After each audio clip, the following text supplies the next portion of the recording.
He said, I didn't come to you in superiority of speech, but he said, I want to make sure that your faith doesn't rest on the wisdom of men,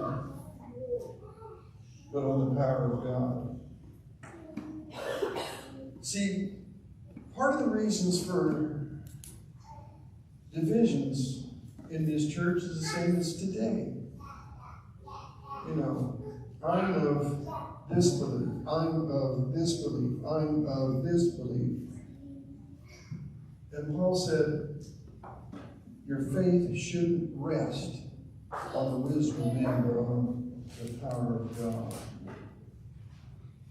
So he's pointing that out to them. And then he says that your wisdom, it's not of the wisdom of men. And he says, I want you to know, he says, we don't speak wisdom among those who are mature. Wisdom, however, not of this age, nor of the rulers of this age who are passing away. We speak wisdom in a mystery, the hidden wisdom which God predestined before the ages to glory. And what he's saying is, we don't speak man's wisdom. We see what God is saying, and we speak his wisdom. Now, if you go through chapter 3 of 1 Corinthians, like I say, we're going to race through this. This is a jog. And we're not going to do like Larry Newshaver did and run into Charlotte's bike and fall over. And they were on that bike across Kansas, and he stumbled and he ran into Charlotte's bike. But anyway, he says we're going to race through what Paul is saying here. And he says, I want you to know something. Chapter 3, verse 6. I planted it. He planted the gospel. He planted the seed. He said Apollos watered.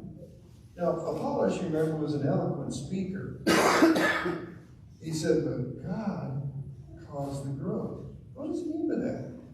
He says, it takes a group of people, even though you say I'm of Apollos and I'm of Paul, it takes all of us to grow the church.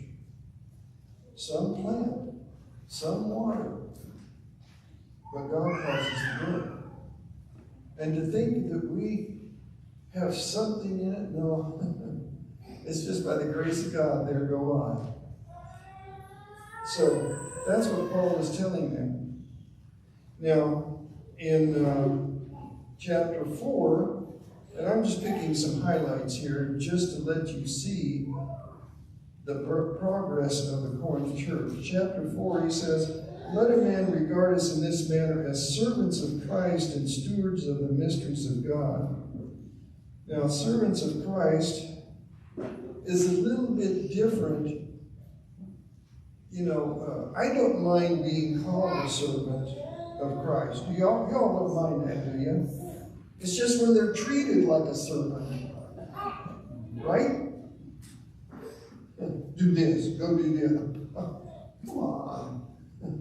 You know, we think that we're treated different if we want to call ourselves servants of Christ. And that's what Paul is saying here. I'm a servant. I'm just doing what God is having me to do.